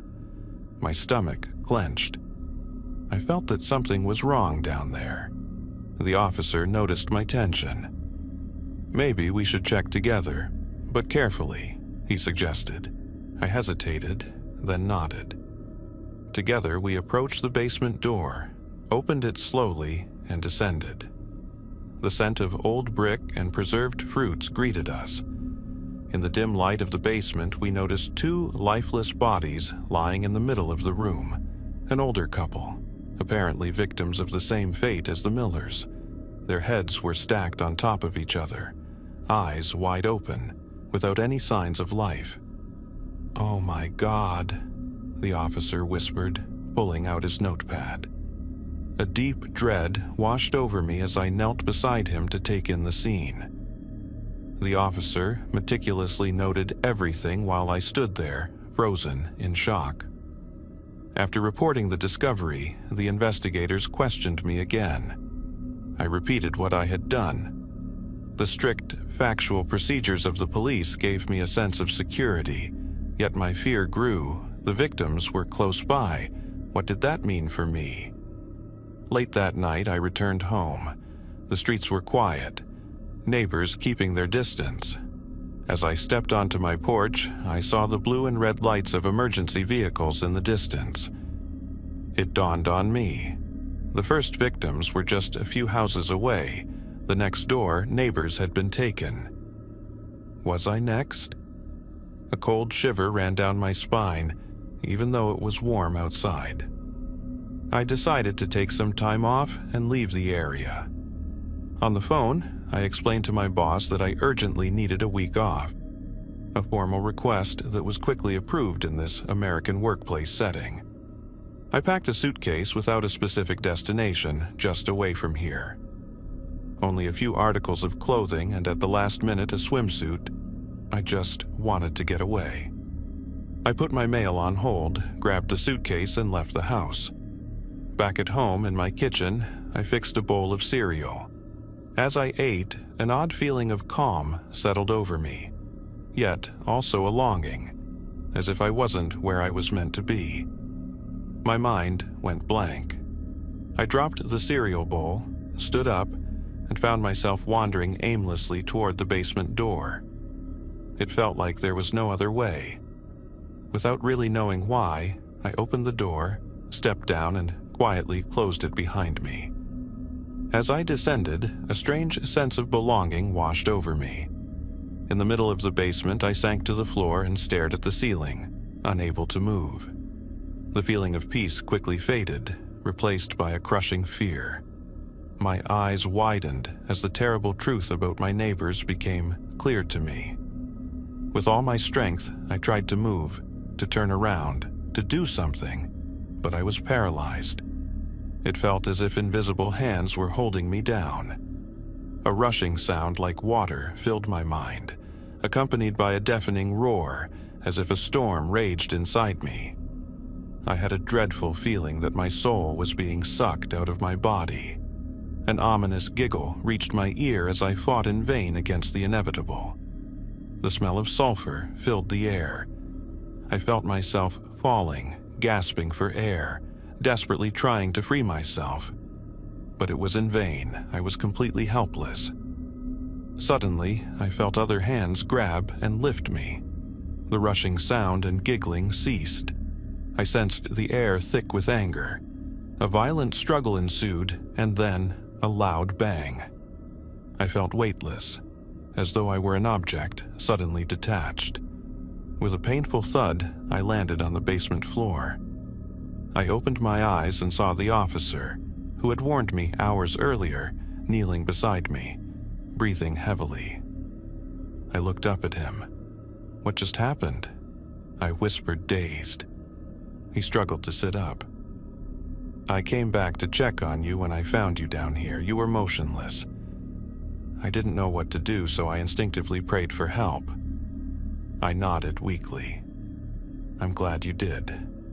He looked at me seriously. "I think we should get out of here now." I followed him, feeling as uncertain as if I were sinking in quicksand, but determined to leave this place. We left the basement. I ran out of the house and never looked back. I share this story as a warning. If you ever feel pulled by invisible forces against your will, whether you're in America or elsewhere, seek help immediately, pray for assistance, or contact the authorities. In such moments, instinctive action may be your only salvation. Last night, I caught my neighbor staring at me through the window. I only noticed her by chance as I passed my living room window in a typically quiet suburb outside of Chicago, where each single-story house sits neatly in a row with small front yards and tidy hedges. Under the faint light of the late-night street lamp, I suddenly saw the elderly woman from next door. She was perched on her couch, fixedly glaring at me with a look of utter horror. It was as though she were in a trance. Her eyes bulged in her weathered, leathery face, and the lines around her mouth drew tight as if she might collapse at any moment. I felt a lump in my throat that I just couldn't swallow. I waved at her, but that only seemed to make things worse. Her eyes welled up, her teeth clenched, and her fists tightened before going limp again. Though her body trembled, she didn't budge an inch, as if trapped in some hypnotic state, staring straight into my soul. I felt my chest tighten as my mind started spinning with paranoid scenarios. What was wrong with her? A seizure? A shock? Or was it a surge of rage that contorted her face like that? Instead of panicking and running, I inched closer, hoping not to let my fear take full control of me. That's when I saw her grandson, a boy named Luke, come running up to her. He looked about 10 years old and often stayed with his grandma on weekends. He waved a colorful drawing in her face and giggled, but she didn't react in the slightest. Eventually, she took his head in both hands and turned him so he was looking right out the window at me. When he turned around, he gave me the exact same blank stare. His eyes went wide, cold, and unnatural. He lifted his arm and pointed at me without blinking. The stare was both lifeless and intense, sending an icy chill down my spine. I wondered if he could understand me at all. Silently, I mouthed, "Do you need help?" Not sure if he was in trouble. The boy's head began to swivel from side to side, all while maintaining his stare.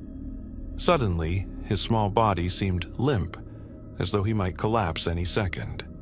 That was proof enough that something terribly wrong was happening here. I slid my window shut and yanked down the blinds, desperately hoping to block out those staring eyes. It felt as though icy needles were creeping along my neck. I could hardly breathe. I reached for my inhaler, but before I could grab it, my gaze drifted again, this time to the side window that overlooked my front yard. My body shook as I registered the forms of two more neighbors, a husband and wife, standing in the yard. This couple was usually so friendly, but now they looked completely changed. They both stood there, unmoving, as though every bit of expression had drained from their faces. The wife's expression was twisted into a mask of silent hysteria and intense tension, while her husband, only a few feet away, kept licking his lips nervously, glaring at me as if he wanted to break right through the glass. I felt my lungs tighten further as I tried to process what was happening. It was as though all my neighbors were suddenly possessed by something, and I was the sole focus of it. I sprinted across my living room, nearly tripping over the corner of the couch in my haste to pull down the blinds. In a panic, I yanked down the blinds and started screaming. Before I spun around, I caught sight of the mailman near the curb, frozen in mid-delivery. His USPS jacket was partially lit by the street lamp, and he stood there, perfectly still, staring at me with that same eerie intensity. When I finally managed to pull the kitchen curtain shut, I decided I'd had enough. I snatched my phone off the dining table and dialed 911. The woman on the line, sounding tired and mildly irritated, assured me that an officer would be dispatched. Her tone suggested she might think I was drunk or making it up. I didn't care as long as help arrived. Shortly after, I heard the authoritative pounding on my front door, the kind of knock cops use to ensure they're taken seriously. "Police! Open up! We got a call about a disturbance," a man's voice shouted. I let out a sigh of relief, imagining the staring people had now scattered with the arrival of a patrol car. I was ready to explain that maybe it was all a horrific prank. I sighed with relief, only to have it vanish in a flash. Again, they knocked, louder this time. "Police! Please open the door." I hurried over and pulled the door wide, about to admit to some embarrassing misunderstanding, only to find myself staring into two blank faces that looked more like puppets than people. With the power of a jet engine, I screamed, slamming the door in their faces. It dawned on me that if the police were also affected, I couldn't rely on them. I tore back through the hallway, consumed by the need to find a place without windows. The only place I could hide without being watched was my basement. I raced down the steps. My thoughts were spinning wildly, flashing through the horrifying images of those wide-eyed, distorted faces, a kaleidoscope of terror. I yanked open the basement door so forcefully that the hinges nearly tore off. The knob slammed into the wall with a crack. I tumbled down the wooden stairs, heart pounding so loud it might burst. I felt trapped in some lurid nightmare. Quietly, I crept down the creaking steps into the musty gloom. The air smelled of damp concrete and stale mildew. A single bare light bulb dangled from the ceiling, casting a weak glow. I tried to recall the last time I was down here. Probably when I was looking for a spare folding chair earlier, expecting friends later that evening. My memory was a blur now. Just as I reached about the 10th step from the bottom, I froze. A nervous chill spread over my skin at the sound of a faint whisper. Someone was down there, muttering to themselves, interspersed with a deep, unsettling laugh. It sounded like a knife cutting through fresh flesh. Slash, laugh, slash, then a sudden shout. My bones turned to ice. Going back upstairs was out of the question, not with those staring eyes lurking around. Maybe I could slip past this person, find some kind of weapon, and barricade myself in the far corner of the basement. Slowly, I descended the last few steps, each one groaning beneath my weight. As soon as my feet touched the cold concrete floor, the laughter and mumbling stopped. The sudden silence was so thick that my own heartbeat echoed in my ears. In the dim, dank cellar, a single yellow-orange bulb cast eerie shadows. The metallic smell of spilled blood filled my nostrils.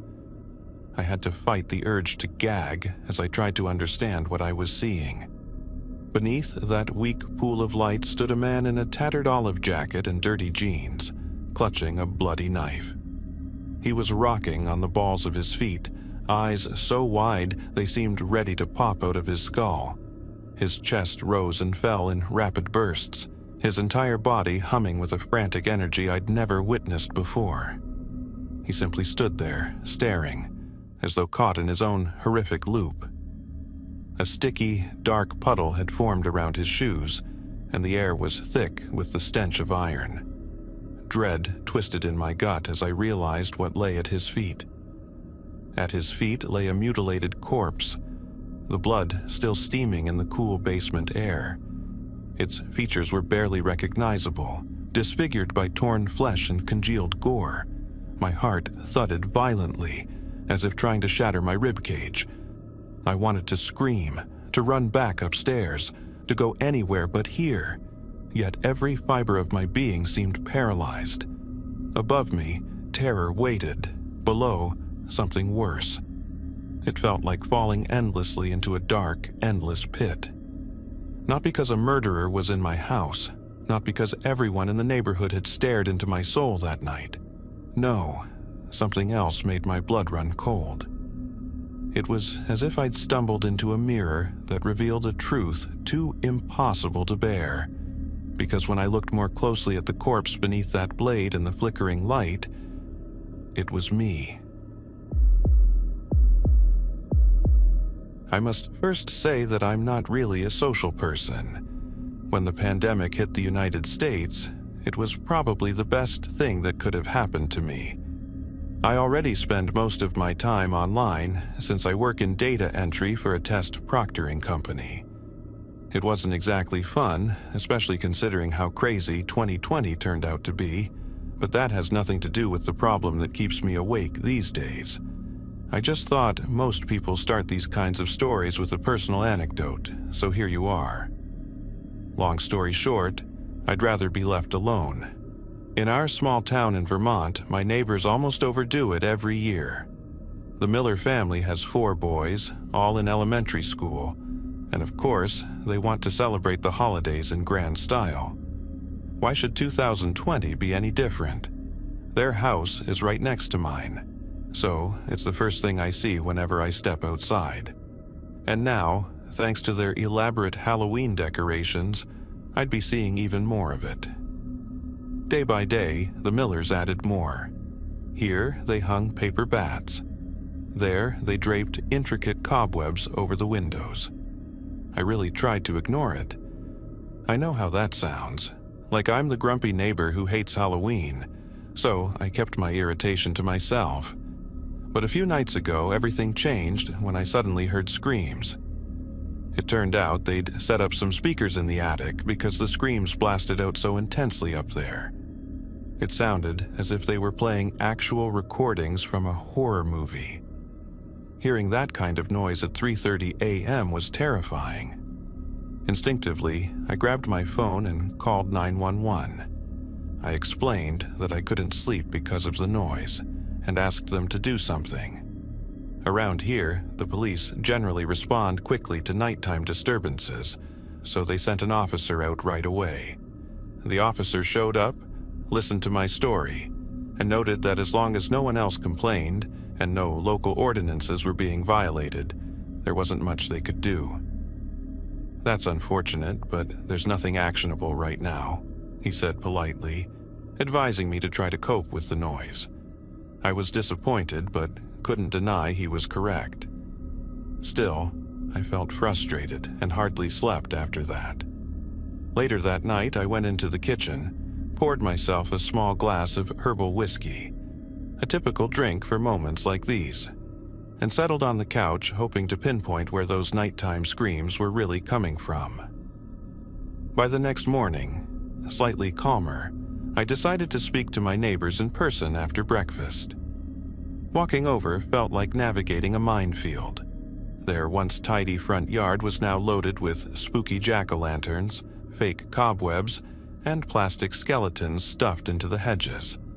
As I got closer, a strange unease crept over me. When I knocked on their door, hoping to get someone's attention, there was no answer.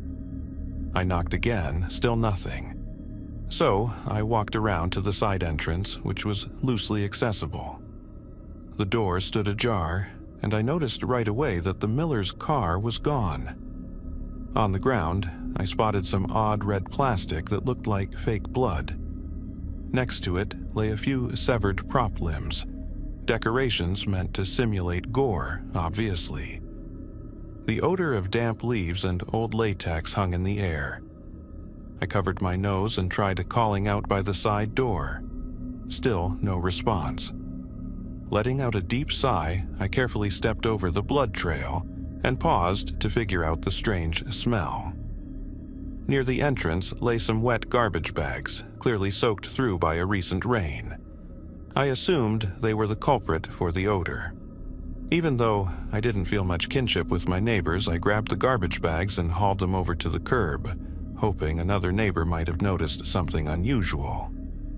But no one else seemed concerned. In fact, aside from the Miller's outlandish decorations, life in our small Vermont town had been pretty quiet. That night, I decided to record the strange screams to provide the authorities with possible evidence, be it for noise complaints or something more serious. Back at home, I showered, set up my recording equipment, and got ready to listen. But to my surprise, that night there was nothing, only an unsettling silence. I stayed up until the early morning hours, old-fashioned as that might sound. Maybe the Millers realized I had called the cops and decided to lie low. So I gave up and resolved to try again later. Several nights went by, no noise, no screams. I also noticed that none of the neighbors left their houses. Mornings were strangely quiet. Usually, I'd see the Miller kids waiting for the bus or the bus driver honking to get someone's attention.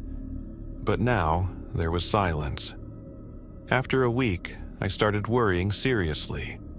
I first told myself maybe I was just sleep-deprived, but then I began to question my own sanity. What if the scream I heard wasn't just a sound effect? That thought circled in my mind, refusing to leave. Had something horrible happened to the Millers? What if Joanna Miller, the wife, was attacked? A robbery? The images of severed heads and fake blood I'd seen suddenly seemed eerily plausible as an actual crime scene. My paranoia whispered, "Oh my God, how could you have missed the real danger?" I pulled on my bathrobe and headed out in the middle of the night toward the Miller's house. Clutching my phone tightly, I moved through our dark streets, adrenaline making my heart thump.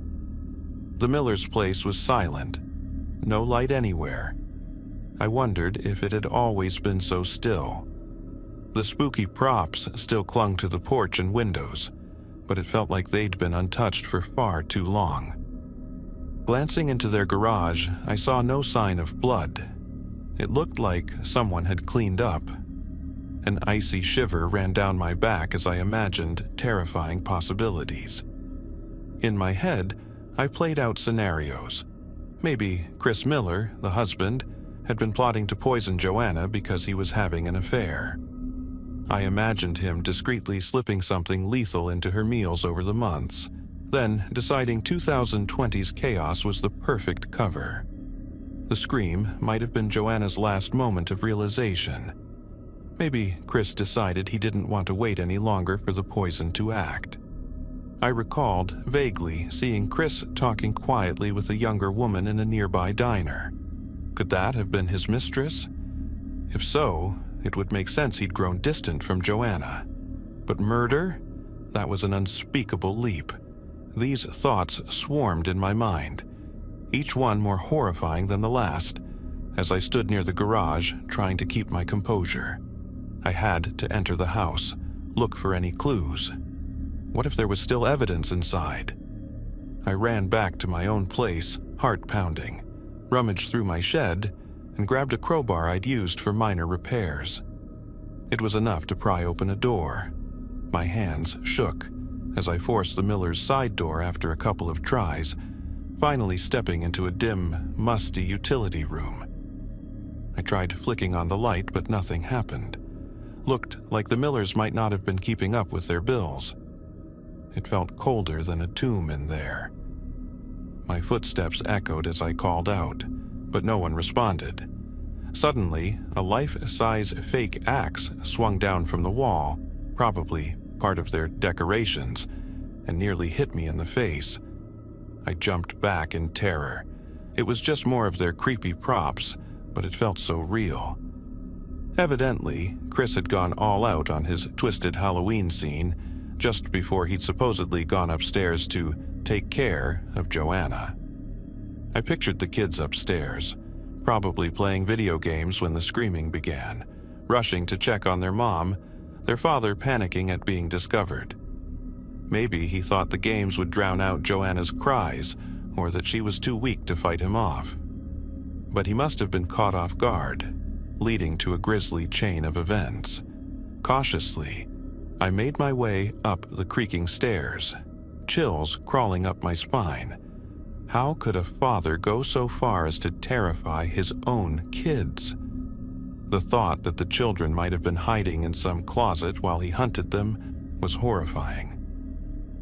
At the top of the stairs, I saw a ghastly sight. Something shaped like a body hung upside down among cobwebs and spiders, the head dangling. It was probably a prop designed to scare off intruders, but I nearly lost my nerve right then and there. I told myself I had to keep looking, in case there was any real evidence. But the room was empty, aside from more grisly decorations that seemed out of place. It was obvious that someone had staged a perfect Halloween nightmare while removing any genuine traces of wrongdoing. But where had the real evidence gone? I felt nauseous, remembering the fake blood, the severed decorations, and the horrifying possibility that Chris might have truly killed his family and used these props as a cover-up. I clamped a hand over my mouth, trying to steady my breathing against the unthinkable. Desperate, I pulled out my phone and snapped a few photos, hoping I could show the authorities something later. Then I fled that house, too shaken to linger. The place felt haunted, and every second there made my skin crawl. Once back in my own home, I collapsed on the couch and tried to piece together the night's discoveries. The only detail that made no sense was the mysterious third party, the potential lover Chris might have had. Wouldn't that person be looking for Joanna, or at least be alarmed about her disappearance? Where was she? I tried to catch a few hours of sleep, tormented by nightmares of Chris hunting down anyone who knew too much, including me. But those thoughts stayed with me. The following morning, a sudden loud knock jolted me awake. I opened the door to find two police officers standing there, both looking serious. A neighbor had reported suspicious activity, screaming, disturbances, and now the authorities had a warrant to search the area. They explained they needed to inspect my home for any sign of criminal involvement. I was dumbfounded. I hadn't done anything wrong. Still, they searched every corner, bringing in K9 units and collecting evidence. They soon found some trash bags in my shed, filled with odd materials that smelled like damp wood and fabric, definitely not typical Halloween stuff. On top of that, they found my tools bearing my fingerprints, apparently matching marks found on certain suspicious objects around the Miller property. My stomach churned as it dawned on me that all of this pointed directly at me. Naturally, my prints would be on my own tools, but it looked incriminating. I tried to explain that I was just cleaning up the place and wanted to help the police find the real culprit, but I felt more and more cornered and misunderstood. The officers questioned me for hours, and I was certain I'd end up in prison for a crime I didn't commit. It felt like my life was unraveling. My hands shook as I tried to recount how this all began with the Millers' over-the-top Halloween setup. While talking, a chilling notion crept into my mind. What if all those screams and decorations were entirely staged? What if there was never a real crime, and the entire show had tricked my senses? My reality felt upside down. Seeing my panic, the officers let me step outside for fresh air. Out there, I glanced at the deserted Miller house. The once bright jack-o'-lanterns and all those ghoulish figures now looked sad and out of place. It was quiet, too quiet. I didn't know what to believe anymore. The police found no concrete proof against me, but the investigation remained murky. The uncanny events surrounding the Millers stayed unsolved, and I was a suspect in a case that never truly began. The screams, the decorations, that suffocating sense of dread, they took root in my mind. One thing was certain: Halloween would never be the same for me again.